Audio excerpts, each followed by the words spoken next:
Friends, after you see this project that I made tonight, you are going to want to run to Target in their dollar spot and get all of the little gourds and squirrels and little fabric pumpkins and make a tray just like I did. I am so excited to show you this.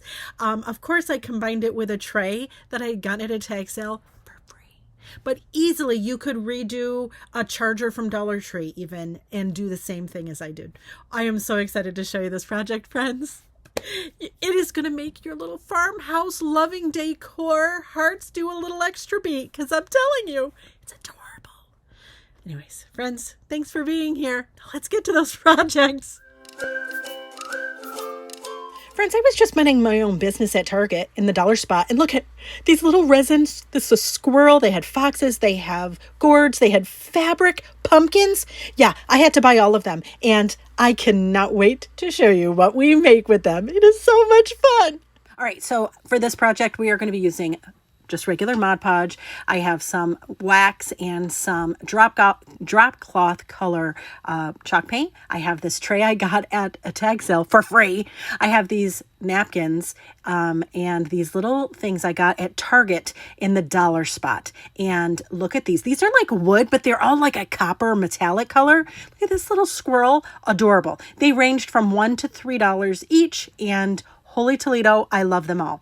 And so this is going to be the first part. I'm going to show you what I do with how I redid the tray.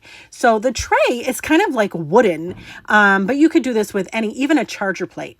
So I have these napkins from Marshall's, and I thought the whole thing was that pattern.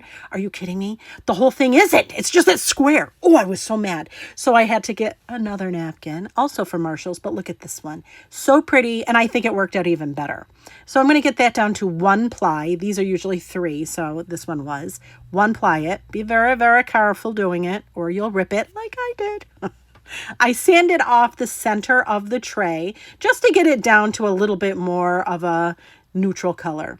And then here I have that napkin. Now I folded it into a square, and I'm going from corner to corner trying to get a circle-esque shape.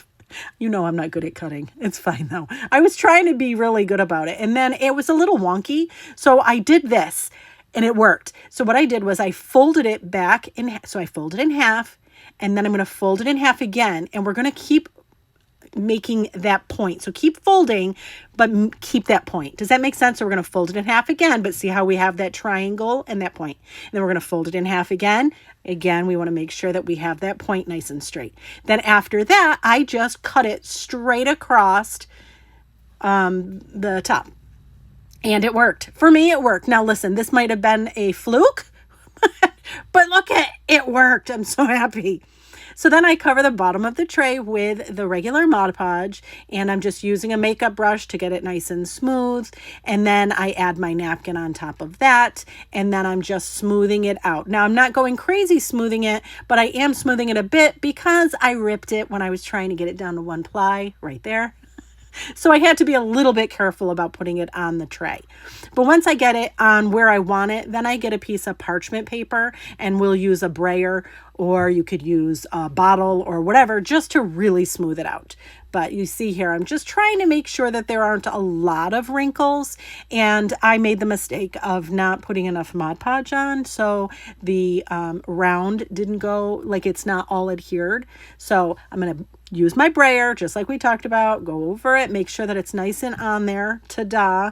Then I went around with a little bit of, it's just a regular paintbrush, and I just went around where it wasn't stuck down, where I didn't put enough Mod Podge, and just went under the napkin just so that it would adhere. And the reason why I'm doing this is because I decided to add some dishwasher safe Mod Podge, this one, the matte one, and I go from the center out. Now, if I didn't do that, the parts that didn't have any Mod Podge underneath would bubble up. I didn't want that to happen, so that's what we did. We're going to make sure that it dries, so we're going to set it, I mean, look at how pretty this is already. I like it because it's so junky and vintage looking. If you wanted to, though, you could paint it and do all of this again. So super fun, right? Okay, next we're going on to the Target stuff. Look at these, are adorable. I got all the stickers off of them, and then we're going to get our chalk paint. This one is from Dixie Belle. The color is drop cloth, and I'm just painting each of them. All of it, the top, the bottom, the stem, all of it. And you could use any color, but I really think a lighter chalk paint is a good idea just because this copper will pop really well if you're using a lighter color. So that's all I'm doing here is getting in all the nooks and crannies, but I'm not going crazy doing 2 coats. You're still going to be able to see the brush strokes. You're still going to be able to see the copper underneath. And I did that. Look at this little squirrel. It slays me. It is so cute. I almost felt bad painting these because they are gorgeous with this copper color, but I had to do it. So, and you'll notice my makeup brush, I'm going in swirls. This is the way to do it. If you have something with a lot of little pieces, parts in it, and you need to get that paint in there, if you go in circles and swirl it, it works really well. I don't know. Listen, I'm sure there's a reason. I'm sure there's some, scientific reason. I don't know it. I just know it works. So there you go. So adorable though, right? I did all of that. I think I got probably, I don't know, the little tiny pumpkins and gourds. I probably got, I want to say 2 of each. I think there are 7 things altogether. But anyways, as you can see, I'm just going and making sure that we have all of this painted. And then we're going to do the same thing with the bigger gourds. Again, it isn't rocket science. Just paint them. And you don't even have to be really fussy about it. The cool thing about the big gourds is they have like dents in them. I think they're wood. I think all of these are like wood. And oh my gosh, they're so easy to paint. The paint takes very well to them.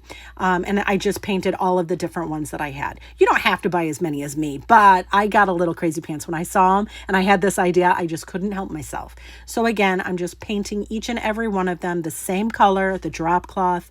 You could use white, you could use a pink, you could do whatever you want. And I did the stems too. Let them dry.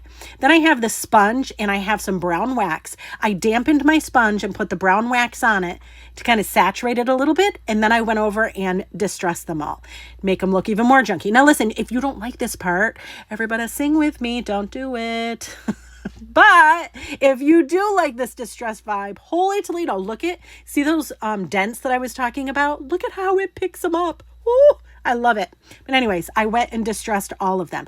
I didn't go too crazy, but I did want to make sure that it had some dimension to it. So there's that. Then I went back through with my gator sander and I sanded them to the glory of God.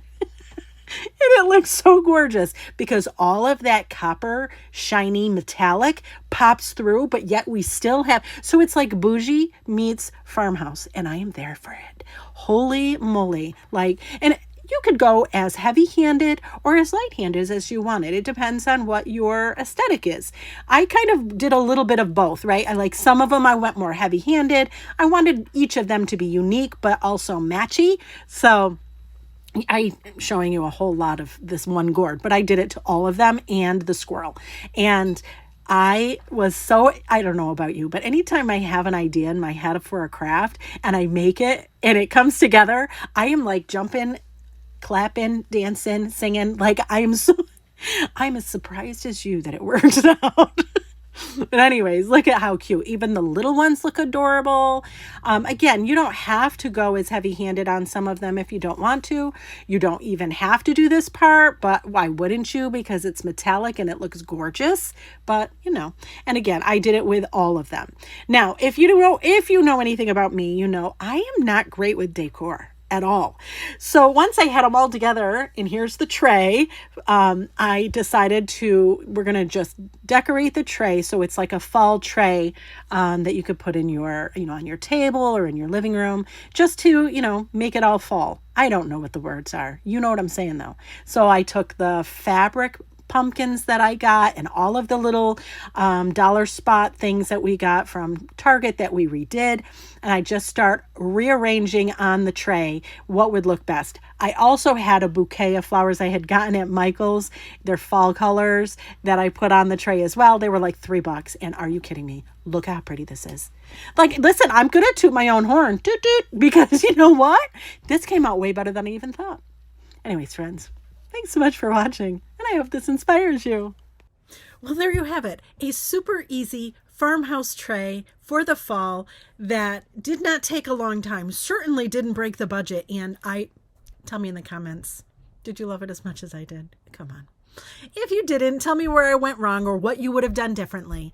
Don't forget, friends, hit that subscribe button and the bell notification so you don't miss any of the Crazy Pants DIY fun. Thanks, friends, so much for being here. And until next time.